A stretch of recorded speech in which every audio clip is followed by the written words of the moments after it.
Um, it's my great pleasure now to introduce a real trailblazer in disability-led research, Professor Sally Robinson. Sally is a researcher with deep expertise in inclusive methods and co-design. She's worked alongside people with disability for over 2 decades and is one of the strongest advocates for valuing lived experience, contributions, and power in research. Sally is delightfully also a member of our research committee, and we've welcomed her enormous contributions. Today, Sally will begin by sharing a short video that showcases the voices and experiences of community researchers. So I'll hand over to you now, Sally. Thanks, Mary. Hi, everybody. I will apologise first of all for my croaky voice. Just coming out of COVID, so I hope that I'm clear enough for you. I'm on the other side, a middle-aged woman with red hair, glasses, and I'm coming to you from Ghana lands, where I have the privilege of working with the teams that I work with on inclusive disability research. I'm a woman who has lived experience of disability, but I'll talk a little bit more, I hope, if I have time, about how I think that we need to unpeel lived experience a bit. Sue is going to share the video for us, where you'll meet Rachel.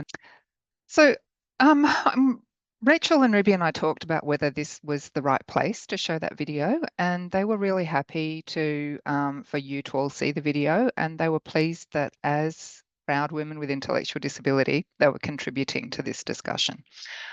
I'm pleased to be able to show you the video because I think there's a silence around researchers with intellectual disability being involved when we talk about the importance of lived experience, especially when we're talking about authority and leadership in research. I don't want to repeat anything Jane said. I'm in furious agreement with Jane about the points that she made, and I think they're really important. So I'd like to really talk in the time that I've got available about the importance of what it takes to grow authority and confidence in mixed, diverse research teams so that they have influence on policy. I think it's really even more important when so much of our work is in sensitive spaces. So the example that you saw there was about really sensitive research, but a lot of our work is about really difficult problems. And it takes a lot to work safely so that everybody comes out of that work better than they went into it, or at least not worse off. And in working alongside people with disability, mostly people with cognitive disability, to co-produce knowledge, I guess I've got a few reflections about power and expertise and inclusion. I think fundamentally our expectations are far too low about people and what people contribute to research. People know a lot about their lives, however they communicate. We tend to expect that people who don't use their voice, their spoken voice, to communicate don't have a lot to say about their lives. But people have an enormous amount to tell us about what they want to happen in their lives, and they have a lot of ideas about what they want to be different in their lives. So the methods that we use in our research, and having people with disability who've got some shared experience to build that bridge in different ways that academic researchers often can't build, are incredibly important in finding ways to hear what matters to people about what they want to be different. And there are very few opportunities for people to build careers out of that kind of work. So to build that pathway that Jane talked about, to invert what we do as a dominant way of working, so that really prioritising what matters to people who've got lots of barriers in their lives for all kinds of reasons is our main go-to. That kind of career development and leadership in what our researchers call community research, so what we call community research positions, really needs to be addressed so that we can grow this field. There's a really important change that's happening, I think. This field is really growing. There are a lot more inclusive research projects, a lot more kind of research that draws people into projects, that has methods that include people, and reports back on research that has included people with disability. But it's a long way from a dominant way of working. It's still far too common to see people's knowledge and priorities focused as anecdotal or to see this considered less rigorous research. There's a lot of co-produced research, but often it's small in scale, or it's considered as something that's reported as a small project. And in the results we see we need more so that we can learn something more significant out of this piece of research. That really undermines the importance or the credibility of the research and the real world relevance of it. We just heard the minister talking about how policymakers want stories and stats. And that sort of traditional reliance on stories and stats, I think, limits the effectiveness of small scale studies.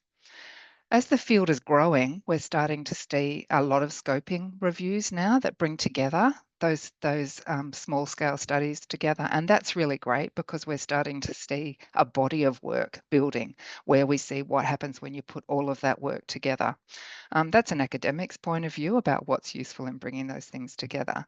And of course, there's a nuanced picture.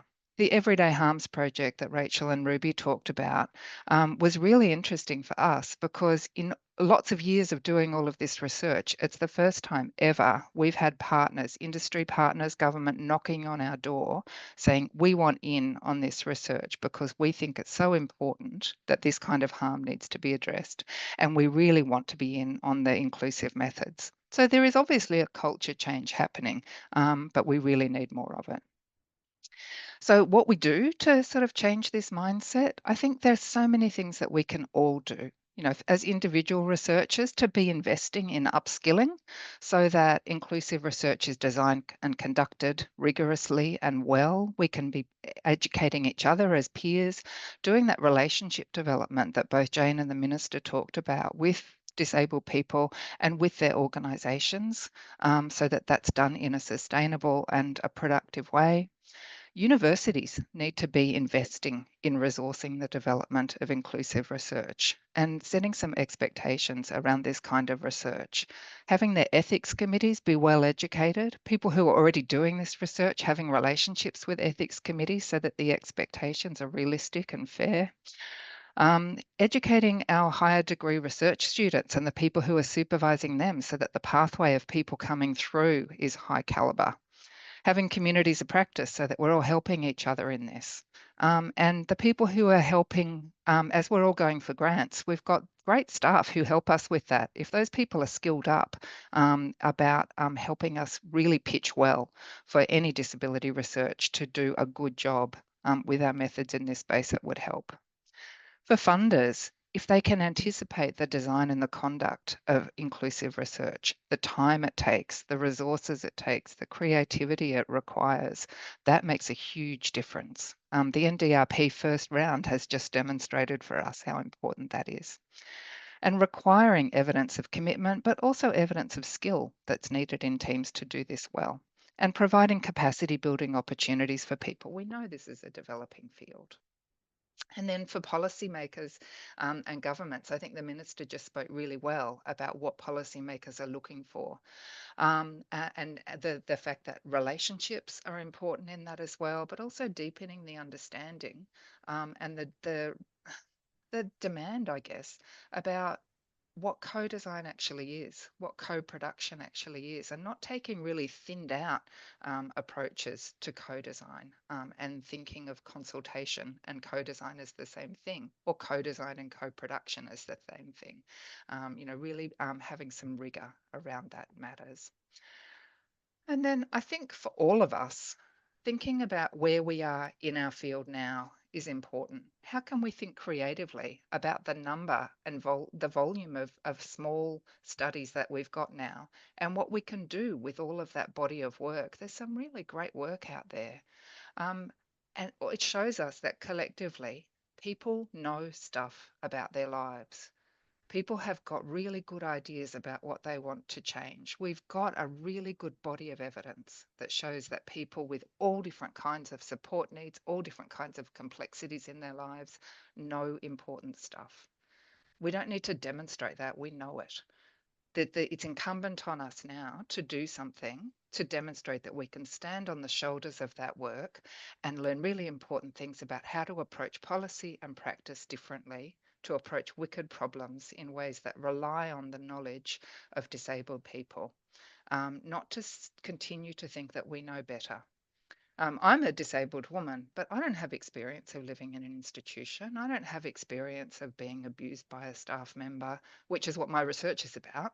I've got some knowledge about some power stuff, but I need to be really careful not to conflate my experience with the experience of the people that I work with. I think there's really important things there about solidarity and agency, that we really need to sort of pull apart a little bit and think about how we can use all of those different kinds of knowledges to address structural inequalities and how that constrains the way that we can move forward, but also provides some really great opportunities for us to think about inclusive research and leadership development and who our leaders are in inclusive research development, how we make spaces for them, and how we fund their work. As you can Sweet. Thank you so much. And I really love the way you said, as a person with lived experience, you don't bring all the answers to the research. And I think that's a really important thing in terms of moving the field further and further towards really having people with lived experience driving the research. And wonderful work that you do, but a really good, clear message around there's lots of things we need to do. So thank you so very much, Sally. And as you can see, we're very privileged to have Sally on our research committee, and her wisdom coming into the NDRP. It's now my very great pleasure